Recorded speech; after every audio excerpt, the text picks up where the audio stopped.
德玛西亚视频站，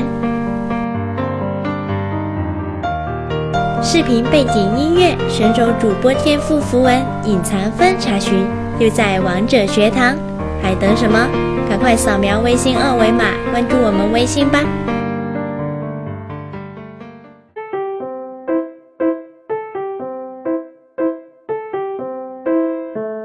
喜欢猫咪的你，就来关注我们微信吧。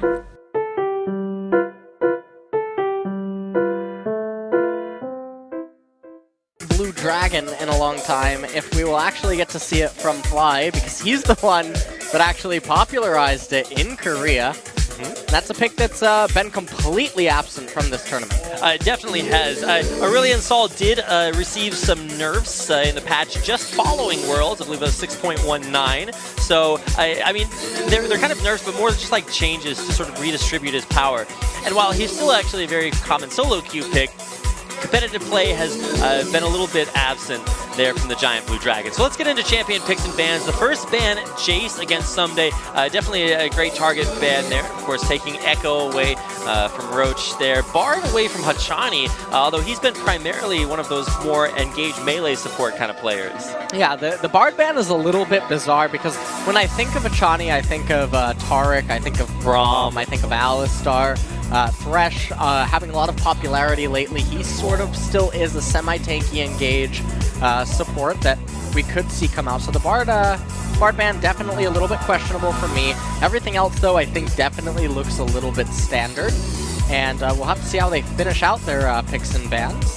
The Jhin ban against Sol takes away his most comfortable pick. But I don't feel like that really limits him too much. There's still Caitlyn, which could definitely be taken early, and Ashe. So AD carry, unless you want to really focus that position in bans, I'm not really sure if that really limits Sol too much. And while we didn't see a lot of presence from, okay, well, there's the Nidalee ban. I was like, okay, well, we can't have a pick and ban at KeSPA Cup without a Nidalee ban. Well, this means that Syndra is first picked 100%. The Vladimir ban is a way of saying that, okay, if you don't want to ban Syndra, then that means that you have to give us Nidalee. Or if you do ban Syndra, we get Nidalee. If you ban Nidalee, we get Syndra. So sort of forking KT Rolster into giving them one of those two very big power picks. And with the Vladimir gone, I don't think there's any real quote-unquote counter champion that remains in the mid lane at least. You could pick something just like Victor for the wave clear, or Orianna to play safely, but at the same time, I mean, that just lets Syndra get kind of gigantic. So should be the lock-in here for Kongdu Monster, and with that in their hands, we switch over to KT Rolster, see what two picks they want right off the bat. We talked about how the AD carry pool not really limited, so there's always those options. And while Someday thinks that Teemo might be a happy little face, probably not going to be a face that we'll see here tonight.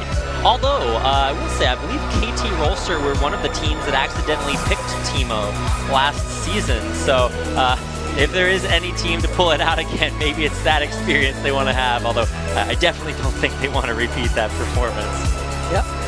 And Elise, she might be locked in right now, and no, they do swap last second. So let's go swap for the duo lane, if that is actually what is locked in.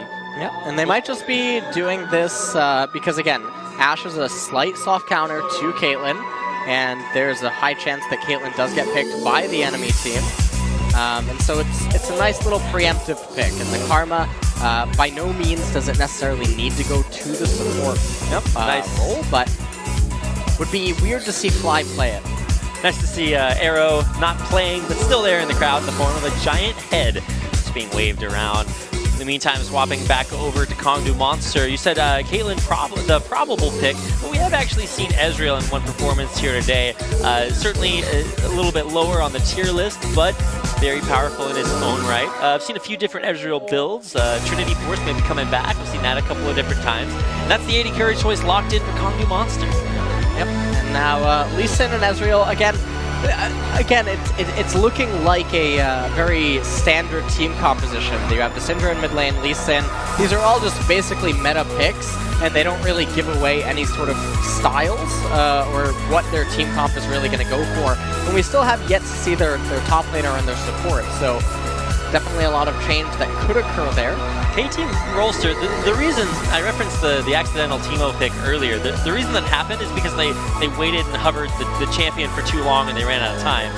So they keep doing that same thing where they'll hover some wacky champions, but hopefully we do actually get the lock-ins that they need.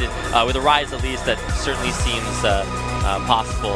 What do you think of fly locking in the Rise? This is the second time we've seen this matchup today. Yeah, this is actually the second time that we've seen this matchup, and whenever I've talked to high-level mid players, they don't generally think of Rise as a necessary counter to the Syndra. And we also see that Fly right now has the Ghost still selected as his summoner spell, which is a little bit different than Crown's Exhaust, which we saw actually have pretty good effect against Syndra. But I still don't feel like this is a matchup that you would want to take if you could have otherwise avoided it through picks and bans, but still going to be fine nonetheless. Kongdu Monsters rounds out their draft with just staying completely standard as the Poppy and Braum finish that out for them. I'd like to see the Braum pick. Maybe certainly a strength for Guger, as he does also favor those, but also removes it from Achani, big Bard or a big Braum player. Okay, wow. Totally blanked on the name, but we'll lock in a Trundle, so that's actually kind of interesting to see that as well. We'll put the Karma in the support role, Trundle up top.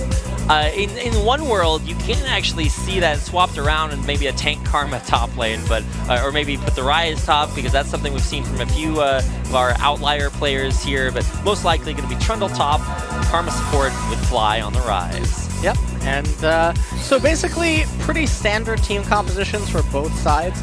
Although Kongdu Monsters has a little bit more initiation tools than KT Rolster, KT Rolster does have the gear of picks.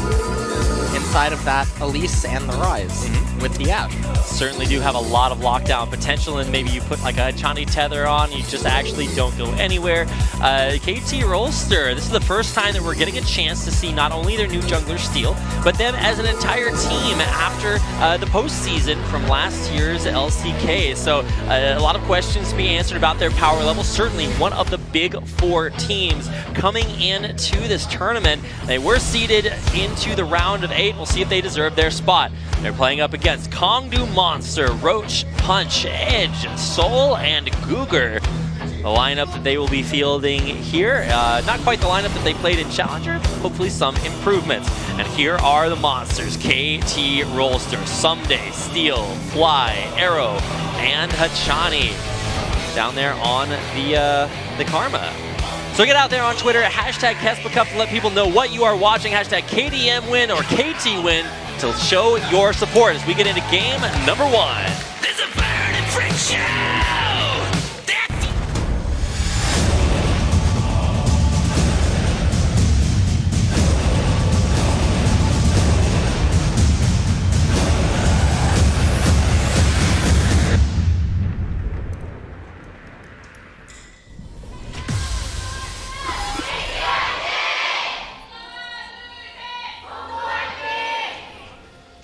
Cheers from both crowds as we get into our first game of this best-of-3 quarterfinal match. Now, this is actually a very big committal with all 5 champions down on the bottom half of the map. Now, KT do have that cocoon. If Steel starts for him, and it starts with it, it's a big committal. Here comes Achani walking forward just to maybe see what's out there. Not revealing too much, but an interesting start from KT.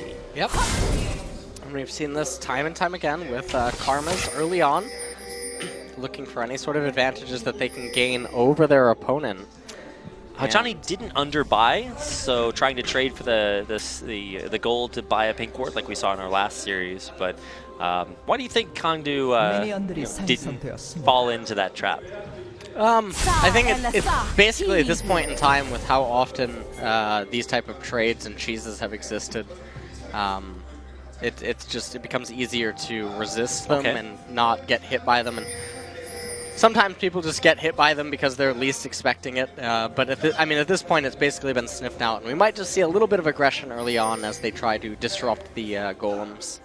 Hachani will walk around the corner, but that's actually a little bit of a rough spot. Double exhaust going down. Oh, Hachani.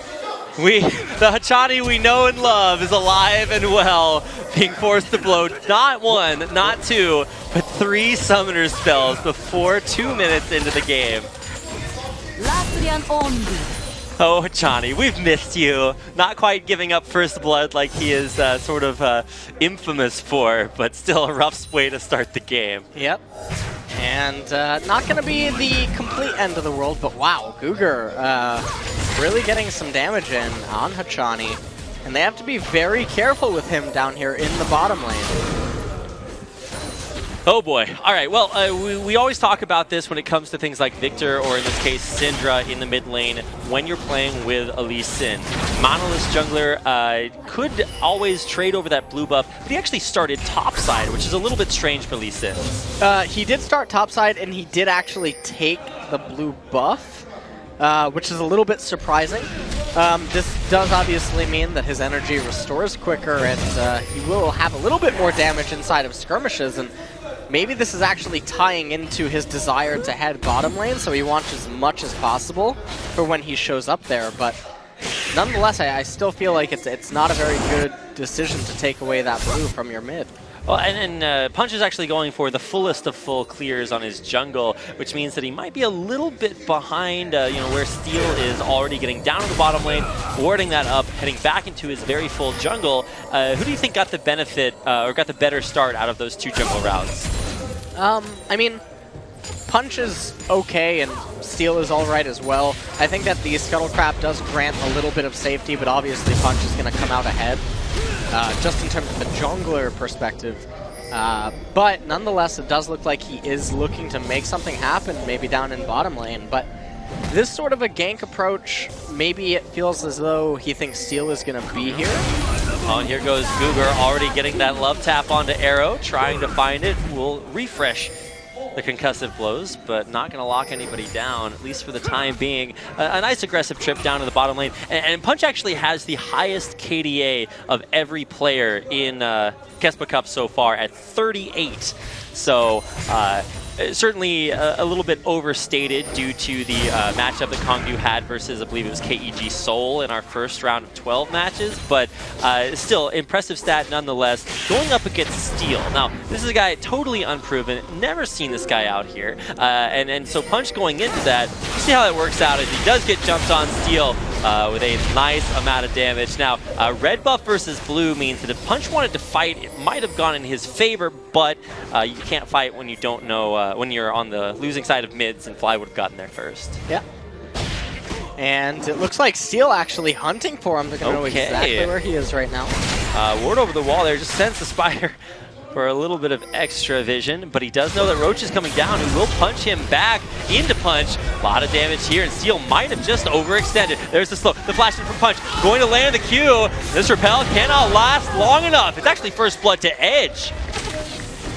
And that's a pretty big pickup for them right now, because Punch was falling behind in the jungle, but Steel really, I think, overestimating how strong he was right now and what kind of a response Kongdu could offer to that type of an invade. So I like the invade in theory, but I feel like his execution and how he played it out was a little bit suboptimal. Also interesting about Edge, not only just getting that first blood, which we are going to watch again, Steel just going a little bit too aggressive on his hunt.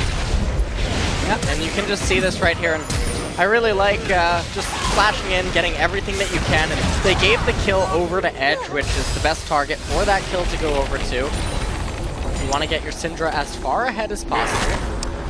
Speaking of getting ahead, Someday ulting Roach, going to subjugate him back to base. And then Someday's another kind of question mark for KT. If I have the stat correct, Someday actually got solo killed in every single game of the postseason that KT played. So that's not a great way to secure yourself as one of the top 3, top 4 teams in LCK. Certainly a better performance we're looking for from him. Guger, the one taking most of his damage, Summoner Heal to try to get him back to base, or back to turret alive. An Arcane Shift, the KDM duo survive for now, but lose a lot of HP, and now it's Fly going to jump in onto Punch, takes him down very low, at least below half HP, and now back up to top lane. There's even more trading going on all across the map, lots of aggression. Yep, and Someday not having teleport or a flash available to him right now.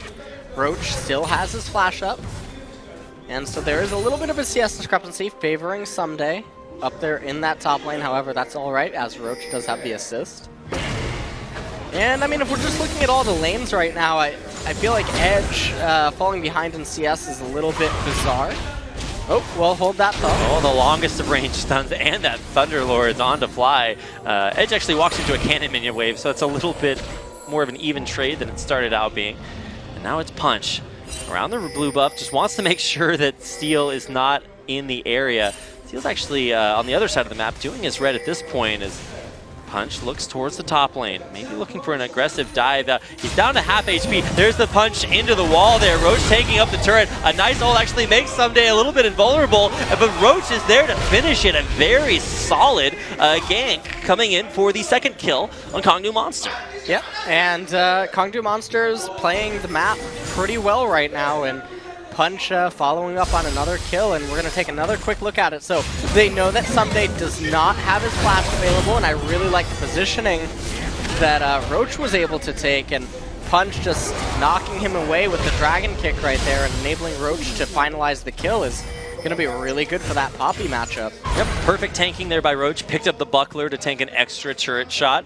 Was able to get out. I actually thought he might have prevented that kill thanks to the knockout from his ult, but not actually the case. Second kill coming down. Edge setting up for when Fly tries to walk back to lane. Is he going to be scouted out here? There's Edge with a lot of balls over the wall, stunning him out. Fly forced to take the scenic route back to mid. And Fly gonna come back to mid lane, probably just push this wave and then maybe look for a recall. He definitely wants to complete his items right there. Sitting on quite a bit, and he is very vulnerable right now to Edge. Syndra has a very, very high lethal range on her entire combo. Also brought Cleanse to the mid lane, so we'll be able to get out of Rune Prisms, Cocoons, anything that's trying to stop her from getting the job done. So still some danger. That's why Fly is walking back to his second tier turret just to make sure he's out of that lethal range. Yep.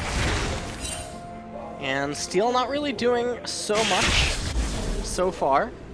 Keeping up in CS, so ahead of CS of Punch, but significantly less impactful as this game has been underway. And I mean, if everything keeps going the way that it does, it feels like Kongnu Monster is going to continue to find advantages, and Poppy nowhere behind at all as we approach into the mid game, and that's going to be extremely problematic for KT's team composition. Right, and so for Kongdu, keep in mind this is the revamped version of the old EM Fire roster. If you guys were Najin EM Fire fans from way back in the day, they came Kongdu and just looked terrible after the reform. They lost every single game in LCK, got relegated down to challengers. But they used that time very wisely. They crushed challengers, were the first team to make it out, and ever since then have actually looked pretty good. They showed solid laning, great stats through the first round. Coming in here versus KT, a team that certainly you would have to be crazy not to favor over the newly promoted challengers team, but one that are having some difficulties here early on, which we shouldn't overstate because it's only 10 minutes in, but still, it's looking good for KDM.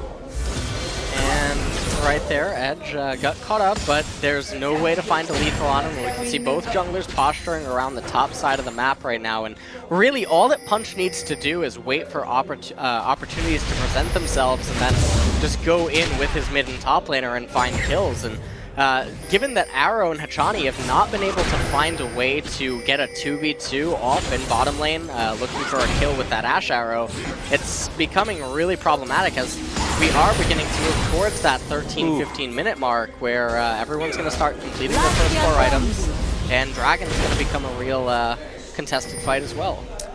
Yeah, already kind of setting up for it. Lots of pressure there. And even Roach starting to actually fare pretty well against Someday up on the top half of the map. Kongdu actually thought Punch was just going to retreat back to the Dragon and start that one up, but not so aggressive just yet. Kind of cool little tidbit about Edge in the mid lane versus Fly, if we keep the camera here for a while. Edge actually used to be the sub on KT, which is kind of where he got his start. It didn't actually wind up proving himself in that situation. He then left KT, and now is actually fighting back against them again. So definitely kind of knows what that environment is like. Now he gets the chance to prove his skills against Fly, their current and incredibly skilled mid laner. But oh boy. Oh. I'm wondering if that ward north of Dragon actually spotted them. Otherwise, that's some pretty impressive star sense from a first-timer. Yeah, Steel overextended once, and maybe that was just enough to make him say, okay, well, let's play it safe from now on out, after he did get caught in that upper Kongdu jungle. Keep an eye on Guger, who's coming back down. Arrow gets speeded away from that turret, just trying to play it safe, cautious, careful, punch up towards the mid lane. Waiting to pull the trigger on anyone, but will actually run straight into Steel. A lot of damage being put down as he is pushed back away. But an arrow from downtown immediately cleansed on out. Edge out of there, but can they find anything on Steel? Oh, fails his flash from the wall. He gets kicked over by Punch, but it's not enough to save him. Edge, though, does go down there. Fly with a ton of damage. Arrow in the back line in a great position. Will be dishing out the damage on the Punch, who will flash away. But now it's Saul having the arcane shift, but he can't get away from the Rune Prism. He's going to get busted. Arrow for the kill. Kongdu fall in that fight 2-1 against KT.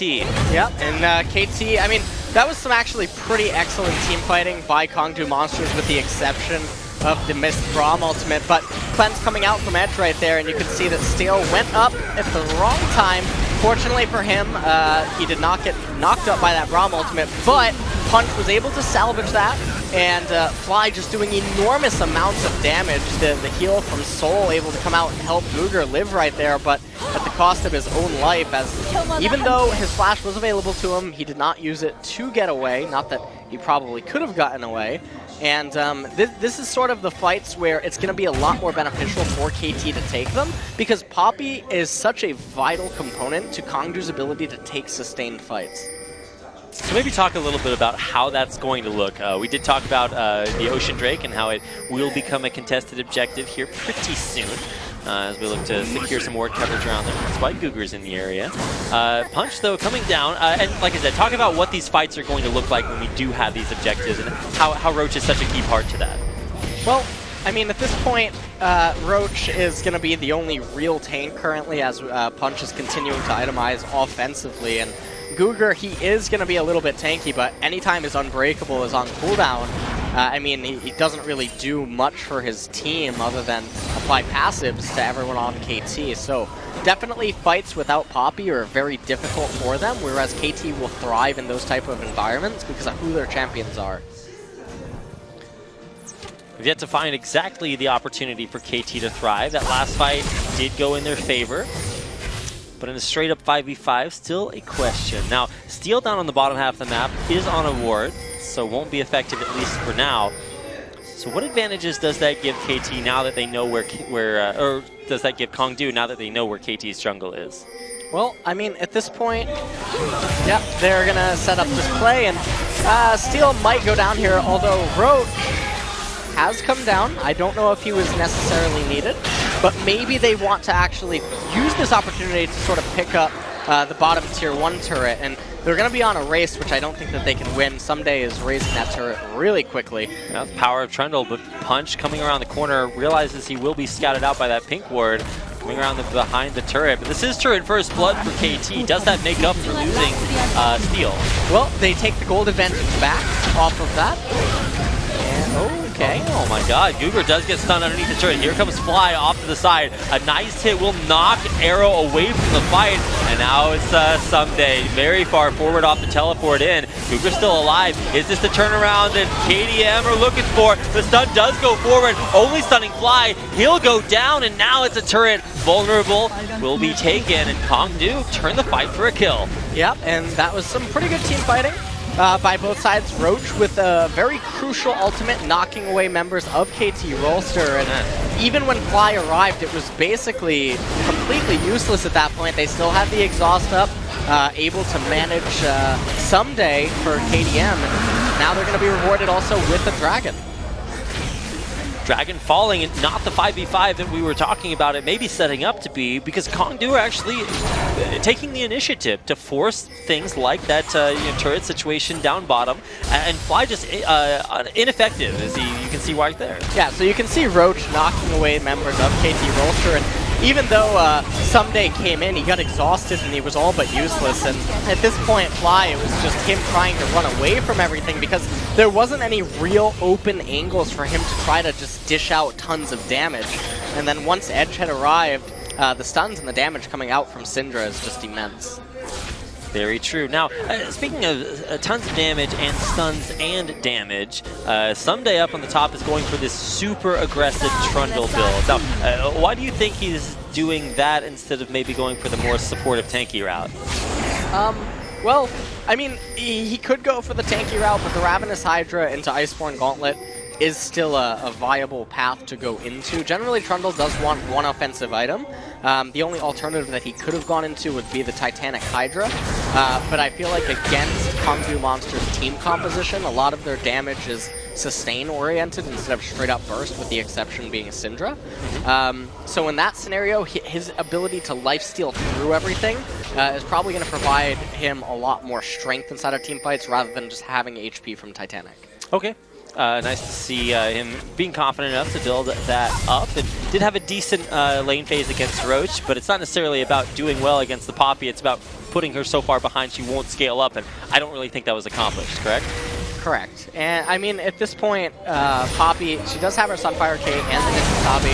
Oh, Arrow immediately hits onto Cougar. The fight going to start. Will they follow it up? Arrow pretty low, and they don't commit.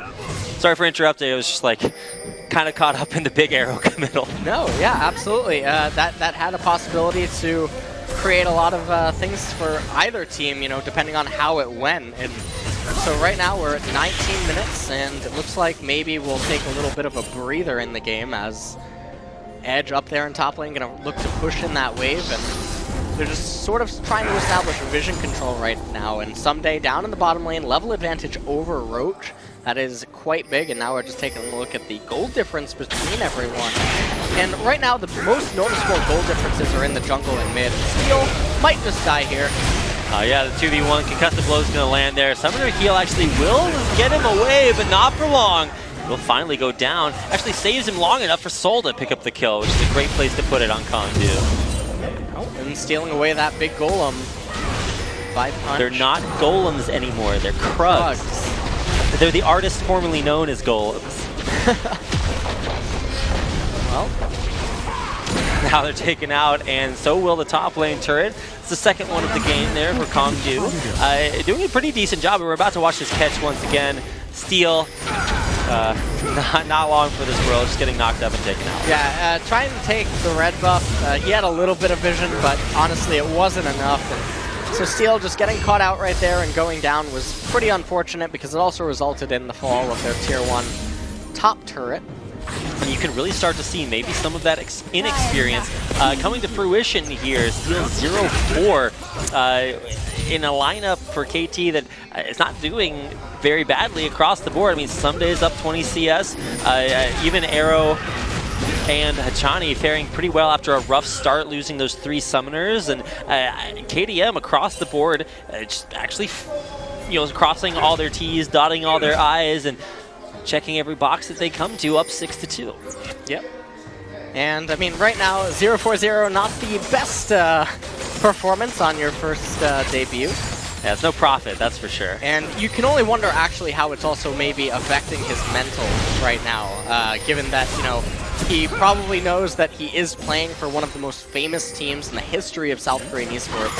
And having a performance like this in his first game ever can't be affecting him that much. So it really makes you wonder, is he going to start second-guessing himself for engagements later on? And KT can't afford to have that happen. Yeah, he actually talked about it in the KT video interview coming into today's games. We see Edge versus Fly. There's the exhaust committed. Edge backing away. He should be able to disengage safely. Some pings on the top lane. So, yeah, Steel actually mentioned, you know, there's a lot of pressure coming into what he considers to be one of the big 3 teams in Korean League of Legends, and that he was watching them play at the watching KT Arrows play in the season that they actually were able to win LCK. And at that moment, he was like, oh my goodness, this is, you know, one of the biggest, best teams. So when he had the opportunity, he said he really realized how much work and effort it takes to maintain your spot as one of those, you know, the biggest, most storied organizations in Korean esports. And still needing to put in maybe a little bit more to fully earn his spot here on the lineup. Seoul gets cocooned, but not too much off of it. And like I said, Seal with a lot of... Yep, and Cougar taking a little bit of damage, forced to flash away right there. Unbreakable was up, but didn't want to risk going down as Dragon was only 10 seconds away. And Edge in bottom lane just pushing. And they also have Roach up there in the top lane with Teleport, now caught up in levels to Someday. And honestly, Poppy kills turrets pretty quick, so depending on what this Dragon is, it is a Inferno Drake, so that is actually going to be pretty important. Had it been perhaps a Water Dragon or a Cloud Dragon, you could actually maybe ignore it had Someday gone down and just look to capture tower, but this is definitely going to be a Drake that Kongdu Monsters wants to look to pick up. Keeping an eye on it. Now Steel is in there. Can he live up to his name? The Repel dropping down, and he will get it!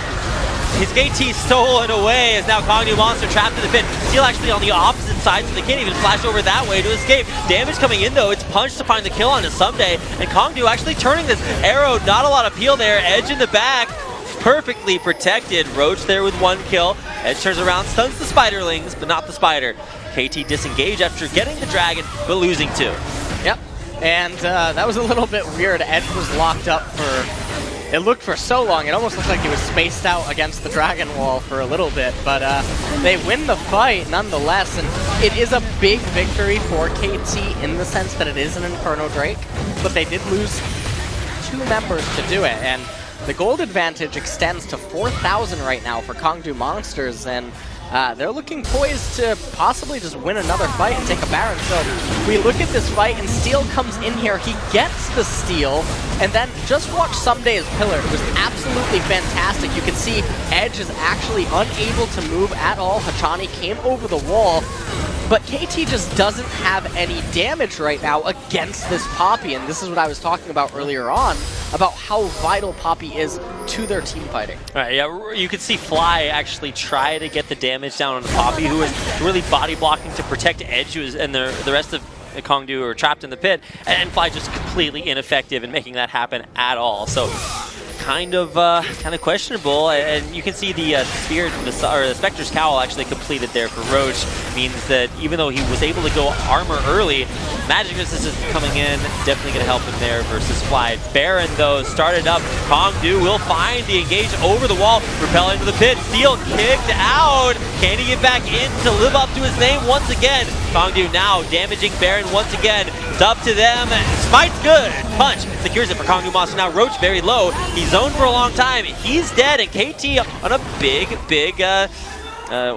I don't know what you call it, chase. There we go. Nice assassination there by Soul, who will execute by killing Steel. And now on the other side, Hachani trying to keep this fight alive, but taking too much poke, he backs away. KT not willing to take no for an answer though. He will still pile on the damage there. Fly pretty low, but he's will back out. Lots of damage being put out by that Rise. Arrow through the exhaust will not be able to pick up a kill, and now the fight resets. Yeah. After what feels like forever. And the fight will reset, and it looked like Kongdu Monsters actually made a pretty big mistake. When Steel went into the Baron pit, Baron still had about 3,600 hit points remaining. They could have easily just killed Steel rather than kicking him out of the pit, but nonetheless, Roach denying everyone's ability to get into the Baron pit. Absolutely fantastic, and Steel not having flash, there was no second opportunity into the pit, so they got the Baron at the cost of Cougar and Roach going down. And honestly, KT almost actually continued to press on with this fight and pick up more members, but some good teamwork by Roach, or by Punch and Edge. Oh, Edge. Not going to allow any happy times there for KT. That's why I was actually highlighting in that fight, Hachani like coming around the corner, trying to keep the fight going. It almost wound up just being catastrophic, maybe for both teams. But in the end, Baron buff is the big win there for Kongdu. And here we go right now as Mid siege begins on the tier 2 inner turret, but there's no minion wave right now. Starting to see a really sizable difference between both junglers. Even though Punch did lose that Inferno Drake, coming up big on the Smite, had a nice kick to get Steel out of the Baron pit to secure that objective, and just really crushing it there on what is one of his favorite champions to play. Actually, in Challengers, he was more of like a Rek'Sai Elise, like just only alternating between those two, the strongest junglers at the time for those patches. But shows he's not afraid to make plays, and he's certainly pulling that off this time.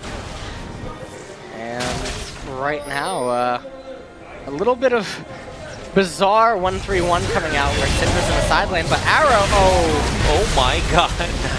He'll escape, but not confident positioning, let's put it that way. Or maybe he was too confident in his positioning. Alright, well, at this point, KDM moving down to bottom lane right now, and there's no way to resist this push, so this tower certainly will fall. Gold lead extends to almost 6,000 gold now as we approach the 30-minute mark, and Roach stealing away the Krugs right now, and he's even looking poised to potentially start attacking the top tier 2 turret, but someday arrives at top lane.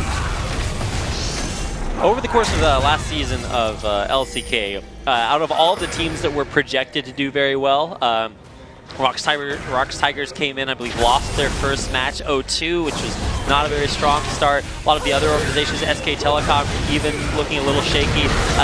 But KT were one of the ones that always looked just great. Now, things have changed, and it's Kongdu pressing their advantage. Second tier turret taking it down. They will disengage successfully. So, really, what has changed? As soon as KT failed to make it to Worlds, really, what were your thoughts on some of the reasons, some of the weaknesses there that maybe you still see in their play today? I mean, KT not having their jungler score right now is a pretty big part and a component to how they play, because junglers right now is such a vital role. I think it's a lot different than if you lose another lane on your team. And Score wasn't just any jungler either. He was one of the best junglers in Korea, and he was one of the best players on KT roster in general. So having him absent from your team comp certainly doesn't help you here in the KeSPA Cup. This is where Steel needs some help. So he alt tabs, sees a Skype notification from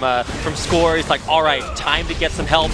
But it's nothing but like one of those Baidu links. So he's like, no, I thought there was help there, but unable to find any real answers. It's just not going to work out for him so far. Now, he had that one steal, which was kind of a sign of life, but not in the area to steal here. And really, what's the play that KT needs to come back? Is it just like that hero cocoon from Steel that redeems himself? Or is it just solid team fighting? Where's the answers? Well, I feel like currently the problem that they're facing is that their team composition, one of the gears that it has is the pick component, but they're not in a position to really create a pick because of how tanky some of the members on Kongdu Monsters is. So then it's up to them to win a straight-up team fight. But they can't really do that either because of how far behind they are. So right now, KT Rolster is stuck between a rock and a hard place, and they're looking at needing to win some sort of a miracle Baron fight, maybe Steel even stealing the Baron. That's certainly possible. Now, they have sort of weathered the storm. That was only a 1,000 gold Baron power play for Kongdu. And while, yes, it did crack 2 second-tier turrets, I mean, for all intents and purposes, not really any game-changing objectives taken off the back of that. So, sure, there's double Ocean Drakes, which means a lot of sustain for Kongdu, but maybe that means that they overstay their welcome and get picked off. We'll have to see what KT can accomplish. And right now, Kongdu Monsters setting their eyes on maybe looking for another team fight. Baron, though, in 50 seconds. Trying to find something that Cocoon, that time actually not used for engage, but disengage to try to retreat further. That's not going to save the second-tier turret as Kongdu return to the top lane.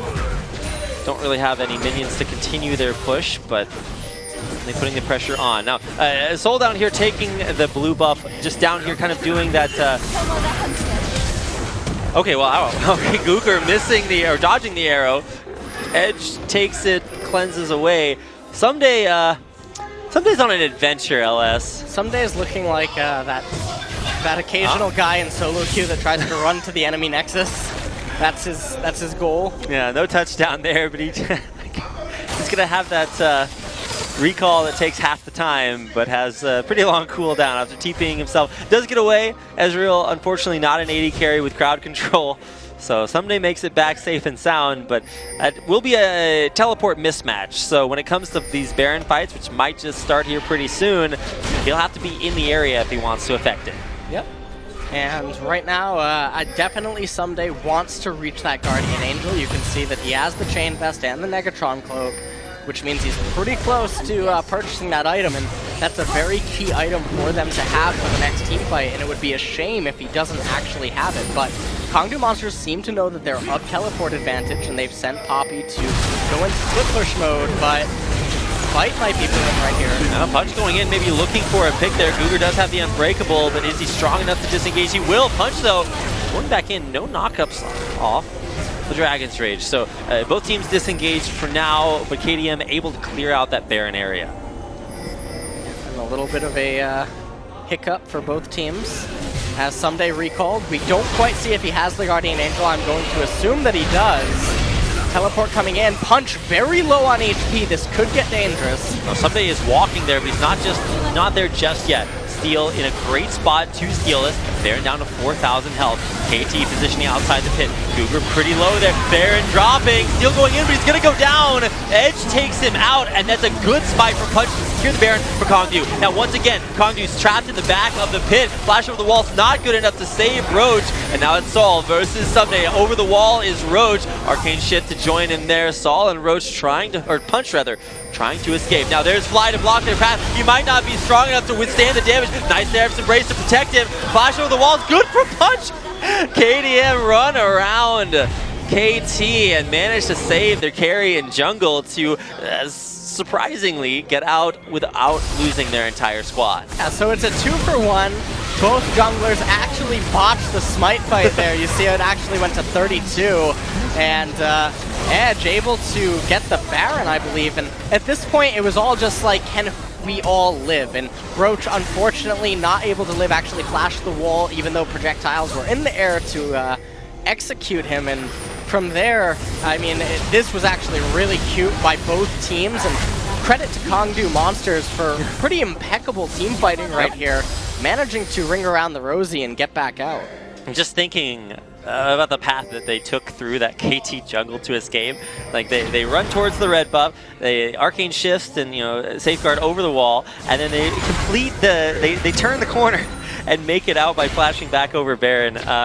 Pretty cute escape, and they'll stay alive. But certainly some questions to be asked here about Kongdu Monster. They do secure their second Baron buff, but after only gaining a couple of second tier turrets and 1,000 gold off the first Baron, we'll see if they can accomplish more this time around. And it looks like there is the Elder Dragon spawning in just under 40 seconds now, and right now they have a wave in top lane for them. Baron buff minions in mid lane. And Syndra is absolutely enormous. Pretty gigantic, has 4 items completed against Arise, who's still working on completing his 4th. And I think the biggest thing, no Void Staff there, which means that, especially when it comes to Roach, he's just not going to be able to deal with that big front line for Kongdu. And that was super problematic, actually, by the way, that Arrow had just missed his Enchanted Crystal Arrow right before this Dragon fight. So it will come back up, but by no means is that something that you wanted to just have happen. And here we go, circling the wagons, rallying the troops to the mid lane for Kongdu. They look to push in these Baron buffed up minions. Now Someday does have his teleport back off cooldown after using it to escape earlier. Roach does not, so he will have to take the long walk to bottom lane to join his team. They do want to press this advantage home. Still waiting to see what he has to offer. Running out of minions here, just trying desperately to protect this Baron-empowered cannon creeps that continues to poke down this turret. Yeah, and the decision-making to go for this turret over trying to create a Elder Dragon fight I think is Kongdu Monster is actually looking for an endgame fight. A lot of damage there on the fly, down to half HP before the fight even starts. Steel getting low as well, and the turret down. Edge though, the one to actually be dropping. Nice lock-in to try to protect him in the backline. Big front lining there by Rochu, will drop his Guardian Angel protecting him for now. Edge out of the fight with the low health bar, but dropping on KT. Can they escape? It's Punch to find the first pick on Arrow. Kongdu with a big pick, and Steel Someday just lucky to be alive. Someday not going to survive very much longer after reviving with his Guardian Angel, and this actually might just be the push that ends the game. This could definitely be the push that ends the game. Fly completely healed up. Hachani having summoner spells too. Roach looking to knock people away. Misses. Okay, well, Guger's gonna die there. He will be reviving pretty soon, but the dive too strong. His fly gets exploded. Hachani flashing away from his base to try to just stay alive, but these Nexus turrets will not survive. They are down, and so will go the Nexus as Kongdu Monster double up KT in kills and take a 14-7 victory in game number 1. Yeah, and that was a pretty impressive game by Kongdu Monsters from a mechanical point of view. Their team fighting in multiple fights back-to-back was impressive so often. It was so clean. And their Baron control, vastly superior to KT, and Steel looking very underwhelming right now, yes, at least in game number 1. Super underwhelming. I would not be surprised if we don't see a sub back in to maybe strengthen that role, which certainly seemed to be their weak spot. For KT, pretty weak performance there, not just the jungle, but playing together. For Kongdu, nothing but big thumbs up in pretty much every area. Syndra play was on point after our last series, where it didn't look so good. Let's take a look at this final team fight for both of them. Yeah, and so when this push starts, I feel as though they are going for an endgame push because of the decision to do this while Elder's up. And I mean, you can just see how everyone's team fighting. Edge staying on the edge of the team fight and just constantly adding in support and utilities for his team. And that was a beautiful kick by Punch. Unfortunately, missed the ability to fully kill Steel, but once Someday went down, it was all but over.